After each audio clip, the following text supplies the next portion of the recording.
Dear students, welcome to the second virtual class of Indian Constitution. So today, uh, let us discuss about the making of Indian Constitution. The making of Indian Constitution is also called as the constitutional history of the Constitution of India. The constitutional history of the Constitution of India can be best understood by the following points. First, demand for the creation of Constituent Assembly. Second, acceptance of the demand for the Constituent Assembly and its composition. Third, election for the Constituent Assembly. Fourth, boycott of the Constituent Assembly by the Muslim League. Fifth, the first meeting of the Constituent Assembly. And lastly, status of the Constituent Assembly. A first milestone in the making of the Constitution is demand for the creation of the Constituent Assembly. As early as in December 1918, at the 33rd session of the Indian National Congress held in Delhi, a resolution was unanimously adopted.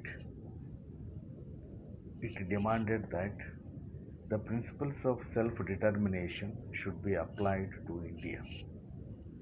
It was clarified that the people of India should have the right to express themselves through their elected representatives. They should have a constitution of their own, including their free will and right of self determination.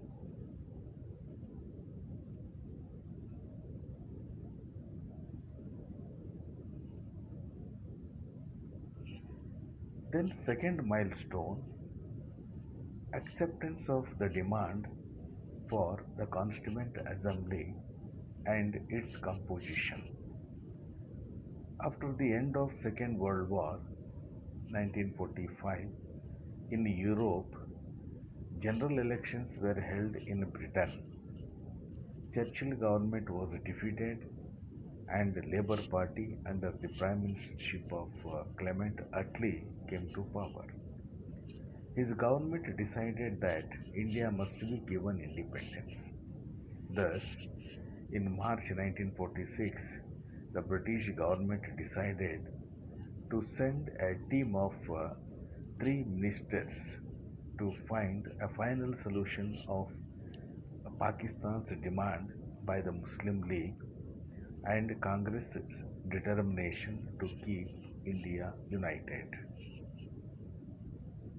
After a prolonged consultations with the different shades of Indian opinion, the cabinet mission came out with an elaborate proposal called the Cabinet Mission Plan.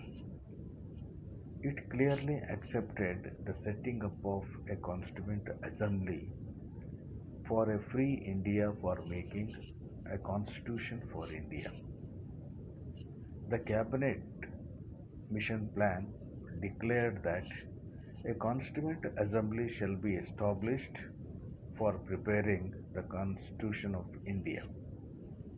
It shall consist of 389 seats.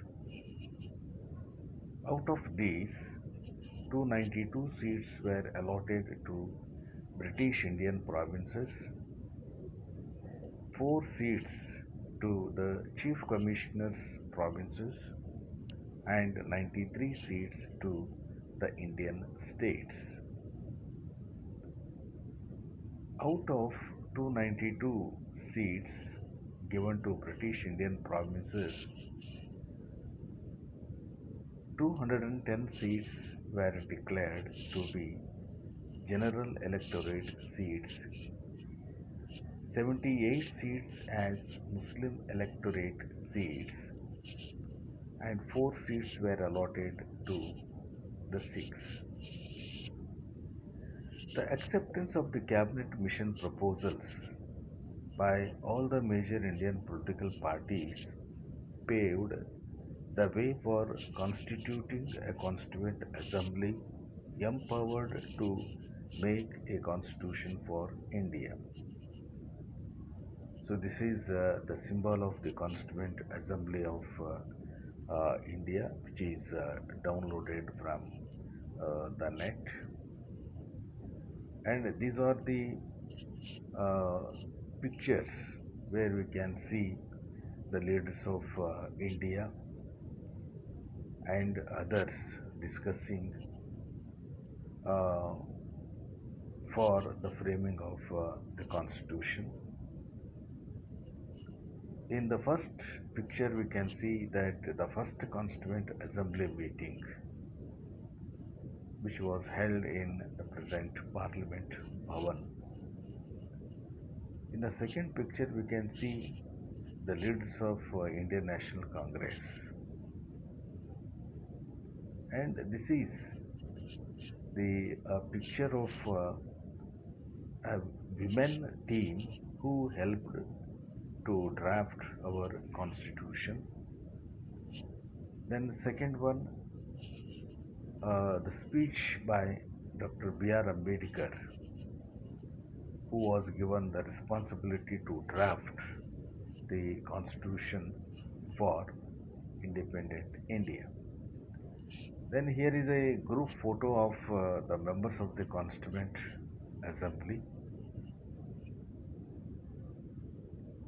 and in these pictures we can see the assembly hall of the parliament during the meetings of the Constituent Assembly for making the constitution for India. So here are some images where Dr. B.R. Ambedkar and others who took active part in the making of the Constitution of India. Then third milestone in the making of the Indian Constitution is election for the Constituent Assembly. After the allocation of the seats of the Constituent Assembly, the election was conducted. The elections for the Constituent Assembly were held in July 1946. Out of 210 general seats, the Congress captured 199 seats, and out of 78 Muslim seats, the Muslim League got 73 seats. Many other seats were captured by the Congress backed candidates, and as such, it enjoyed support of about 211, a thumping majority indeed.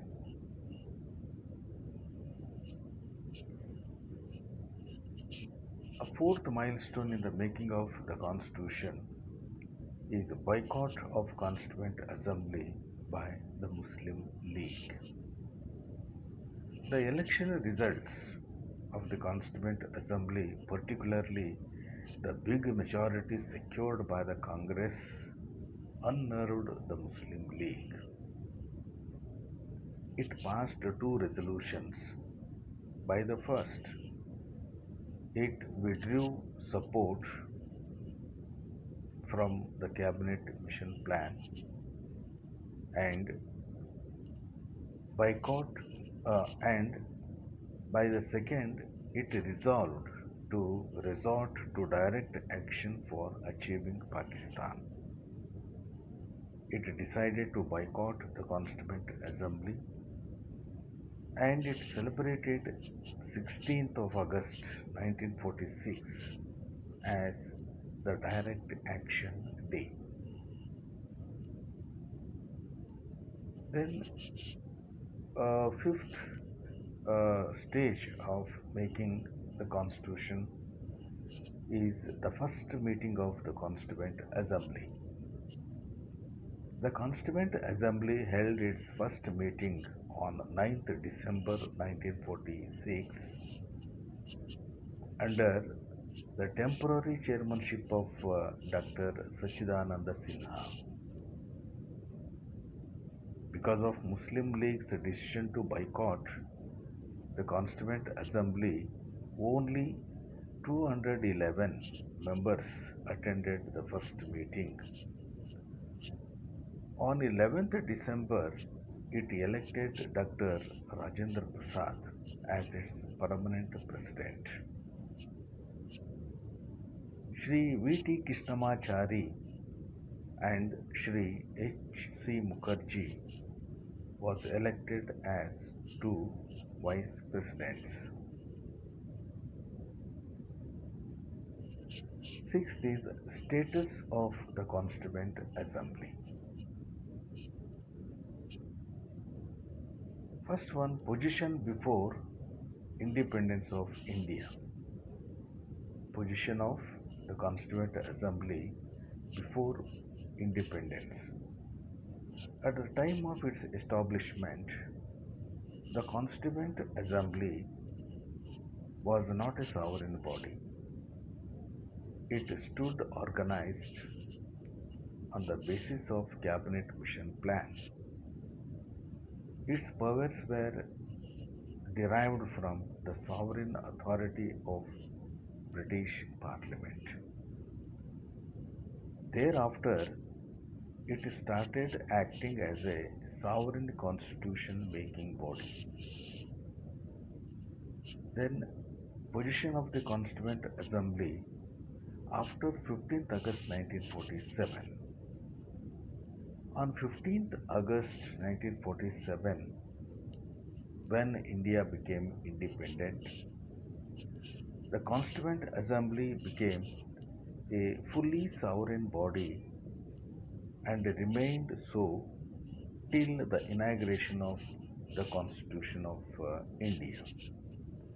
During this period, it acted in a dual capacity.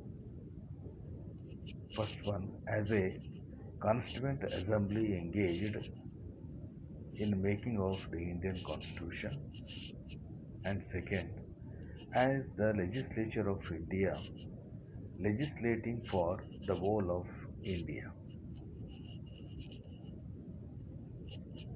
Next, the role of Constituent Assembly in framing the Constitution for independent India.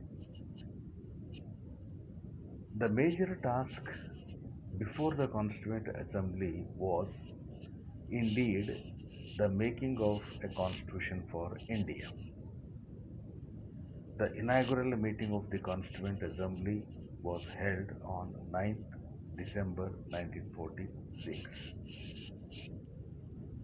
After just 4 days of its inaugural meeting on 30th December 1946, the first step towards its goal was taken when Pandit Jawaharlal Nehru introduced the Objectives Resolution in it. He described it as a solemn pledge of the people. So it was provide the guiding principles and philosophy to the makers of the Constitution. Passing of Objectives Resolution. The need to adopt a proper and settled direction in framing the Constitution was fully realized by the Constituent Assembly. After a full discussion and debate, the Constituent Assembly passed the Objectives Resolution on 22nd January 1947. It clearly laid down the ideological foundation and values of the Constitution, and it began guiding the work of the Constituent Assembly.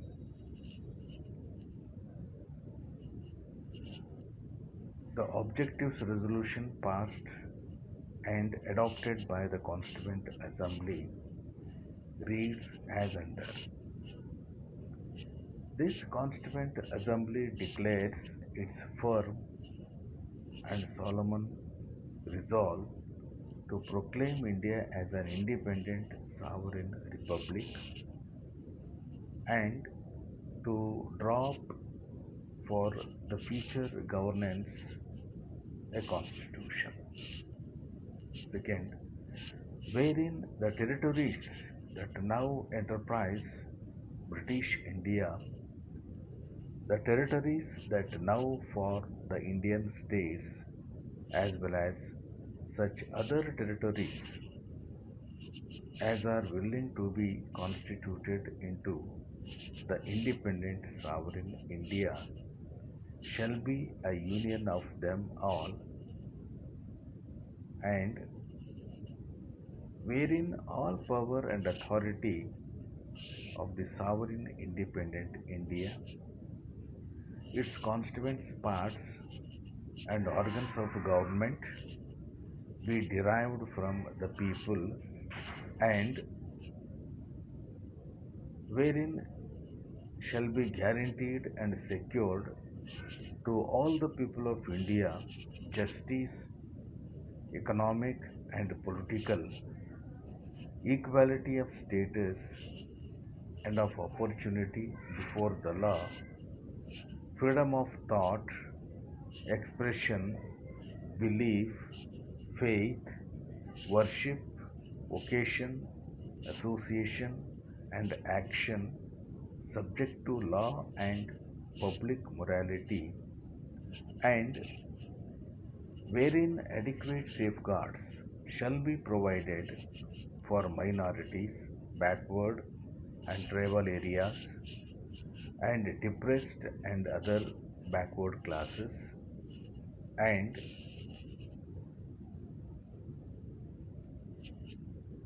the working of the Constituent Assembly after Indian independence. On 15th August 1947, India became independent. A day before, so that is on 14th August, Pakistan was partitioned out of India. The Constituent Assembly of India then got a sovereign status and started undertaking the task of formulating the Constitution of India with a new enthusiasm. The Indian princely states made this august body more representative. 28 Muslim League members also joined it. It started working as a fully representative and all powerful and a truly national and sovereign assembly of all the people of India. Then formation of various committees. For conducting its work in a systematic manner, the Constituent Assembly constituted several committees. Some of these committees were Rules of Procedure Committee, Finance and Staff Committee, Credential Committee, Steering Committee, Hindi Translation Committee, Orders of Business Committee, Urdu Translation Committee, Press Gallery Committee, House Committee and Committee on Independence Act, Union Powers Committee, Union Constitution Committee, Provincial Constitution Committee, Advisory Committee on Minorities and Fundamental Rights, and Financial Rights between the Union and the States. The reports of these committees provided the bricks and mortar for the formulation of the Constitution of India. The Constituent Assembly constituted a drafting committee to draft the Constitution. In the making of the Constitution, a very valuable role played by the drafting committee. This committee was constituted on 29th August 1947 with Dr. B.R. Ambedkar as its chairman. The members of this committee included Dr. B.R. Ambedkar and such other luminaries as B.L. Mittal, N. Gopalaswamy Iyengar, Alladi Krishnaswamy Iyer, K.M. Munshi, Sayyid Muhammad Sadullah, N. Madhavarao, nominated by the President on 5th December 1947, and D.P. Khaitan. After the death of Mr. D.P. Khaitan, T.T. Krishnamachari was made its member. Dr. B.N. Rao worked as the chief constitutional advisor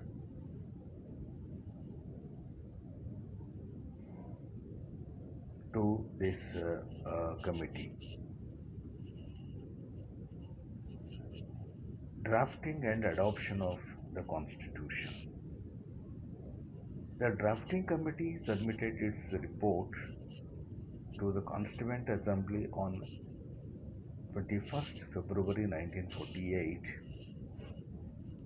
and the Constituent Assembly held debates on it.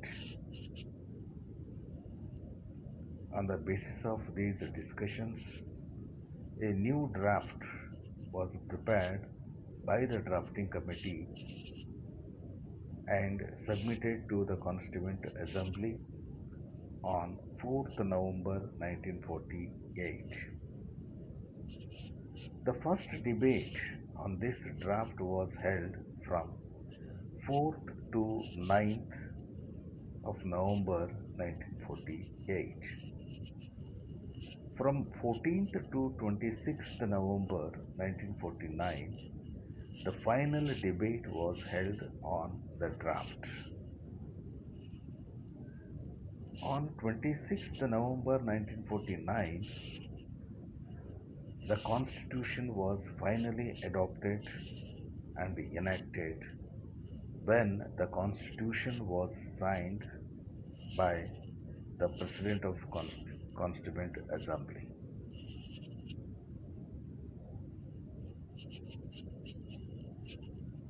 So, in the first picture,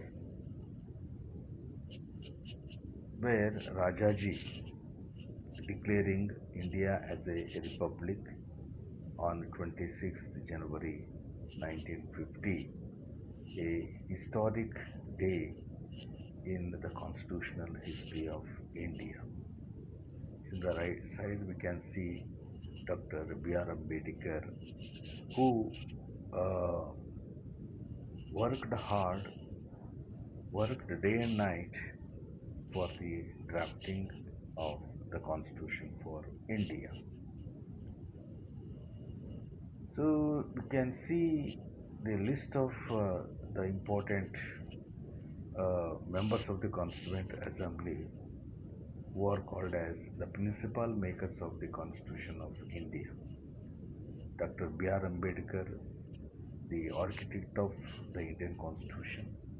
Dr. Rajendra Prasad, the President of the Constituent Assembly, and Pandit Jawaharlal Nehru, the first Prime Minister of India,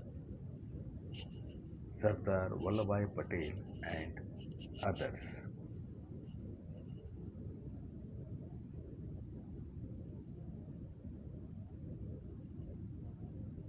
Students, so this is enough for today. So I will conclude my presentation and I will continue the sources of the Constitution of India in the next class. Thank you. Thank you, friends.